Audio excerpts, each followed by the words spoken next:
Our 1990s kitchen desperately needed a makeover, and while hubby and I have already made tons of progress, we have a bit of an issue. I just cut myself. You see, we still have a bit more to do to really tie everything together, but we just can't afford to pay contractors to do it for us. We also have to navigate our other responsibilities, all while learning as we go.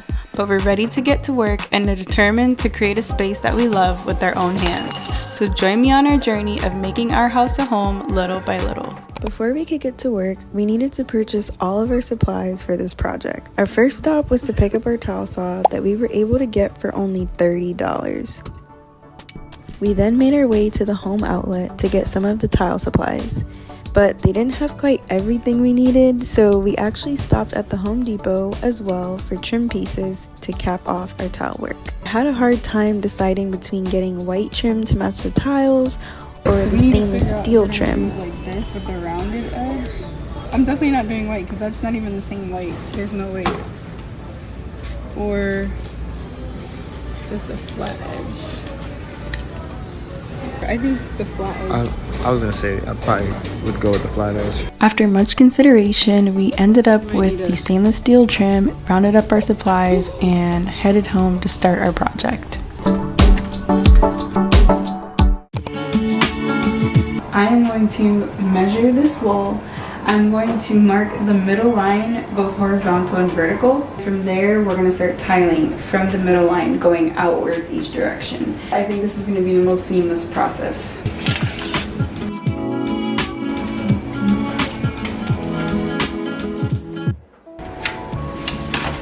Like, seriously, what am I doing? Because it has to be like... Okay, so up, down, right? How do you measure 45? Right? And we're doing it from here. That looks about right? This line up here is where the microwave is going to be. We're going to need a piece of trim to start off our tile.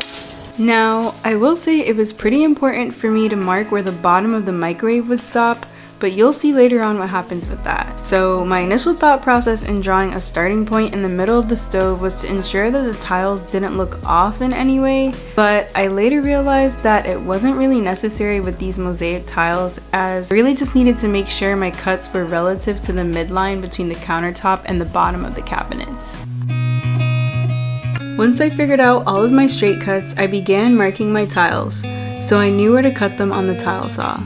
When marking my cuts, I needed to take into account that the tiles would butt up against each other when installed. And luckily I caught this early on because I mismeasured in the beginning and it would have been a costly mistake. Okay, right now I'm gonna put this support board so that when I'm tiling over this part where the stove goes, the tiles don't fall down.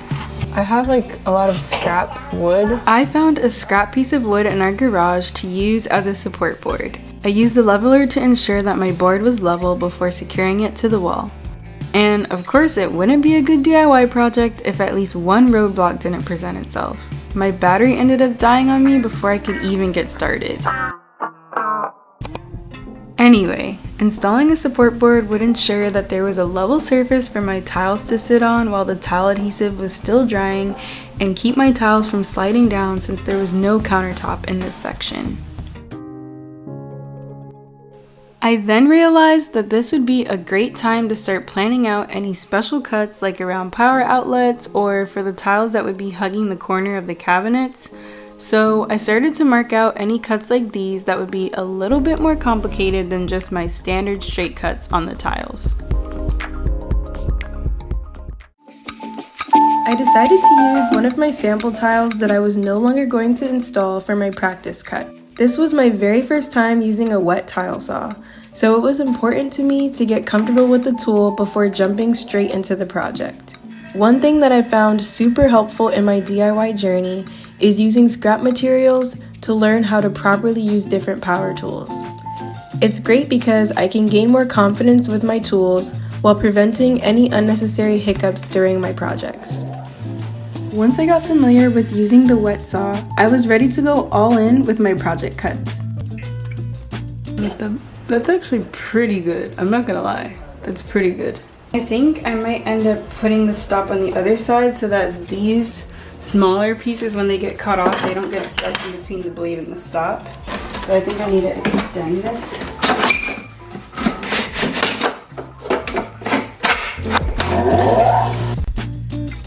I used painter's tape to cover and label my tiles where I needed to make cuts to protect them from any extra chipping during the cutting process.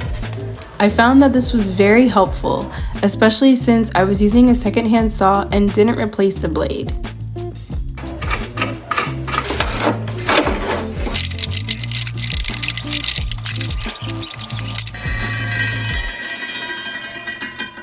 I just cut myself. Wonderful. I don't know if you guys can see that, but yeah, I just cut myself. So I should probably wash my hands real quick and put a band-aid on. So I made a huge mistake. When you guys saw me measuring out where these outlet cutouts would need to be on the tile, I was measuring it without realizing that I was measuring the pre-cut tile, meaning like this is supposed to be the bottom of the tile and where it meets the counter, but I was measuring it before I cut it with that extra part that wasn't cut off, and so all my measurements are off for the outlets. But I figured out how I can work around that. What I'll do is I'm gonna cut out this tile here, this tile, and then this tile, and I'll just have to go in and put individual ones and cut those to size because yeah, I screwed it up, but it's all good. We're gonna work through it. On day one, I was taking my time with installing these tiles because I wanted to perfect my technique. One thing that I read when researching this tile adhesive was that it dries fairly quickly and that it's best to work on an arm's length worth of the wall at a time and not just smother the entire wall with mortar all at once. So you see me really taking my time with these first few sections because I really wanted to get it right.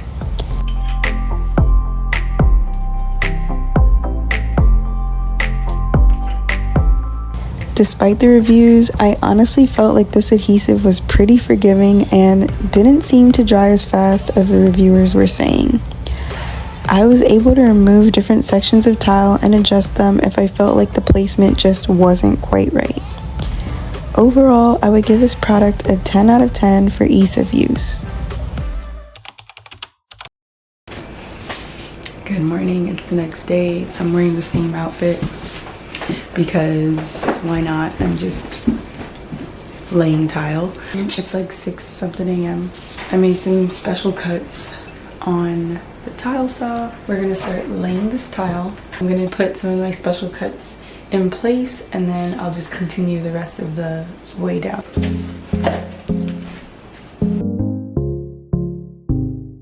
As you can see, on the first day, I didn't get much done, and well, that's just the reality of DIYing when you have a little one at home with you. Yes, I tend to take a lot longer than the average DIYer because I have to constantly pause during my projects to tend to my toddler, but I push through and get the job done anyway. And there's a bigger lesson in that. I started off by installing all of my bigger sheets of tile first, and then once I was done with this wall, I moved on to applying my smaller pieces to fill in any gaps. I decided to use a pre-mixed adhesive for this project because of several factors. One of them being that I'm a beginner at all of this, and I knew that if I could avoid any extra steps in this tiling process, I was more likely to actually get it all done. The other being the season of life that I'm currently in. I have a toddler at home with me full time, and if you're a parent, you know just how challenging it can be to get just normal tasks done, let alone a whole DIY renovation. So I needed something that I could easily store away when not in use and come back to using it without the extra step of mixing it. While laying the tile, I added tile spacers in between each sheet of tile as well as in between each individual tile to ensure that everything was evenly spaced and as uniform as possible. Even though these tiles were glued together to form sheets, they're still able to shift individually when applied to the wall, and with mosaic tile, it can be very noticeable if there's any uneven spacing. So I really took my time with this first wall as I started to perfect my technique and get comfortable with laying the tile. So you can see like right here, I have some squeeze outs, so I don't want that because then I won't be able to grout over this area. So what I've been doing is taking a screwdriver and just cleaning it up. Mommy, you. You're such a good helper. My design assistant was so eager to help me that she spaced the tiles for me without me even having to ask her. It was a lot of help, and she seemed to get a real kick out of it.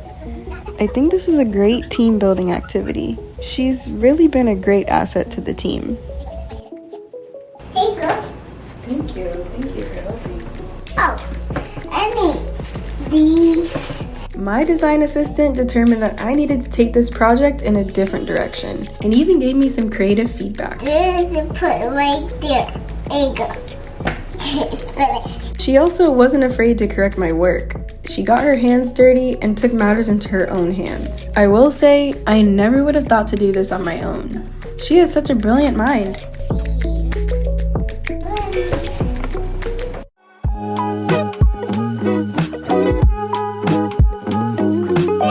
After I completed laying all of the bigger sheets of tile on the stove wall, it was time to fill in the gaps with the single tile pieces and smaller cuts. This part was like putting the last pieces of a puzzle together and was really exciting to see. I feel like at this point, I was really starting to get a better vision for how this tile job was going to look in the end, and I was just really proud of what I've accomplished at this point in the project.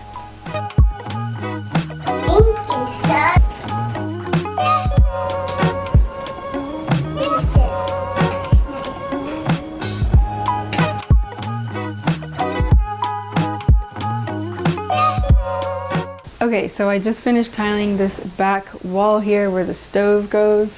Now I'm gonna tackle this corner here. I'm gonna try to lay the tile in a way that it kind of looks like it's giving a mitered edge. I made my cuts already for this little corner, so I'm gonna go ahead and start tiling that now.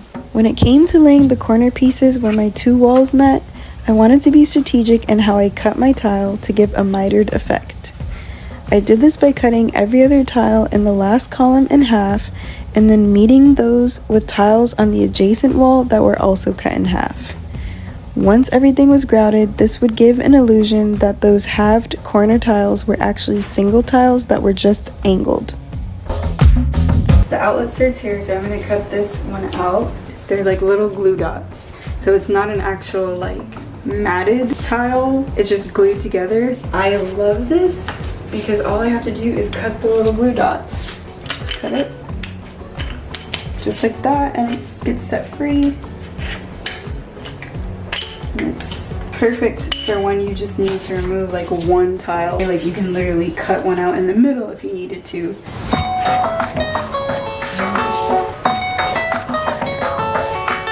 I'm gonna snip this glue dot right here. It'll just, well, both of these, so it'll free this tile a little more and I can maneuver it. There we go. As I transitioned to tiling the window wall, I needed to start making the special cuts for all the tiles that would be surrounding the window. I used the same process as before. I took my time with all of my cuts, and honestly, cutting the tile was my favorite part of this project. There's just something about using a power tool that's just so fun to me. But once I was done with cutting all of these tiles, I headed inside to start laying them. This was the last major section of our kitchen walls that I would be tiling for this project, and probably the most exciting to complete. The end was in sight and everything was coming together so beautifully. I will say, when I hear people talk about tiling, they don't hesitate to talk about how challenging or frustrating it can be, but I've honestly found this entire project to be really fun, relaxing, and somewhat therapeutic for me. I think the more DIY projects I find myself doing, the more I truly enjoy it and look forward to completing a new one. And you'll see later on, but I had to make quite a few adjustments and even made some mistakes along the way. But one thing I kept reminding myself is that every problem has a solution, so I know that if I made a mistake, I could fix it. Of course, I would prefer to limit my mistakes as much as possible, but sometimes they're just small oversights that you don't account for. I literally have one piece left to put on the wall. Well, one like matte piece, and then I have like a couple little singular pieces I need to put up. I also just realized I made a mistake. Right here, I cut this tile and I completely missed the fact that I need to have a full tile here. So what I'm going to do is take this one off and replace it with a full tile. I just put this on the wall maybe an hour ago, if that, so it should be able to come off. At this point, I really wanted to do somewhat of a quality control check and really make sure that I fixed any quirks in my tile job. I'm a very detail-oriented person, so it was really easy for me to notice even the slightest of imperfections. I knew that this tile job wasn't going to end up looking perfect, but I wanted it as close to that as possible, so taking the extra time out to make adjustments was well worth it to me. And I'm really glad that I caught my mishaps before all the tile had time to set overnight. And also, I have an issue. Do you guys see this gap here? It's supposed to be flush with the window. So now I'm like, crap, what do I do? Let's see if I can rectify this problem here. I'm gonna be doing some surgery. Okay, so this looks like... Yes, oh my gosh, it's coming off. I'm also a little concerned because why are the other ones moving so easily? Yes! Oh no, I put it on the wrong side. That's not good. So now, when I put my trim piece up, down here there's a big gap with this tile. I'll be addressing this in another video. I started to dry fit these tiles that were framing halfway up the window and then marked where I needed to cut them. Once I cut them off camera, I went ahead and started to install these last few tiles surrounding the window and the trim pieces to cap them off. This is like so messy, but I enjoy it. I don't know why people hate doing tile. I actually really like it. I feel like it's relaxing.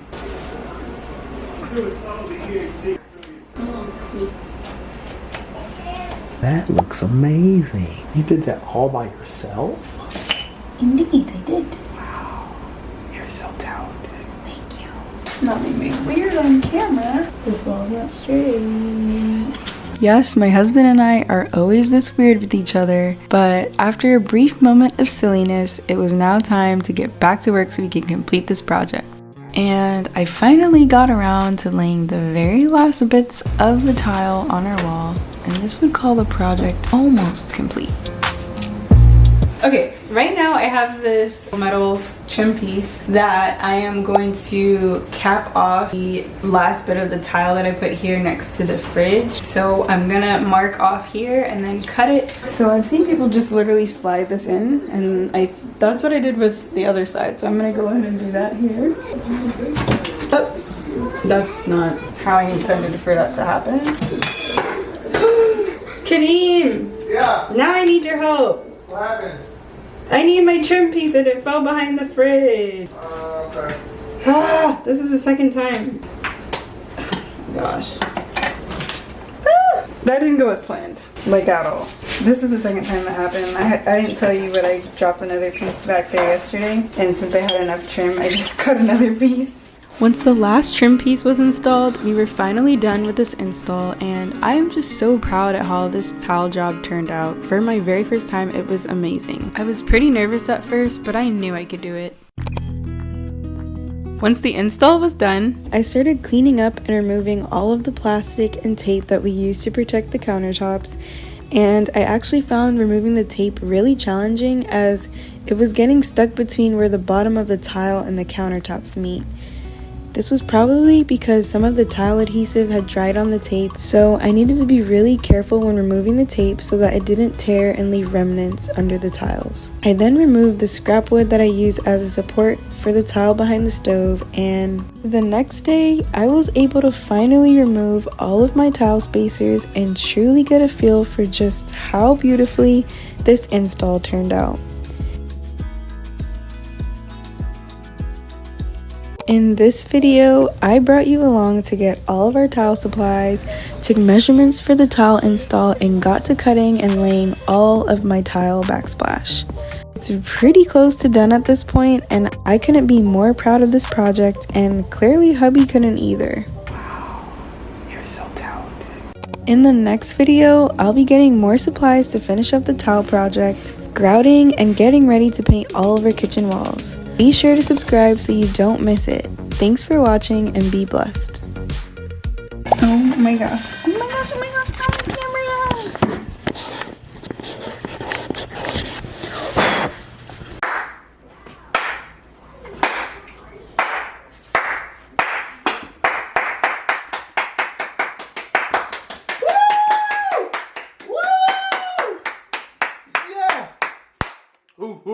Woo! It is finished. Same thing Jesus said. That's crazy, but I think it's fine. No, you gotta go now. Say it again about caulking. So hubby could say he did something. He's cleaning up the tape that I couldn't reach. I don't know if you could see. Let me get a better angle, you know, make sure you guys can see the hard work he's doing over there. Yeah, this is all us. We did this. Who's we? No. Oh, so this is what's going on. Look at the focus. That's an unbelievable focus, man. I applaud you. That's how I know I did a good job. When you're literally cleaning up so you can try to take some kind of credit for the work I've done. Deserve a reward. I deserve a reward. Yeah. Aww. What kind of reward do I deserve? Oh, I said I deserve it. Oh, you! That's... Oh.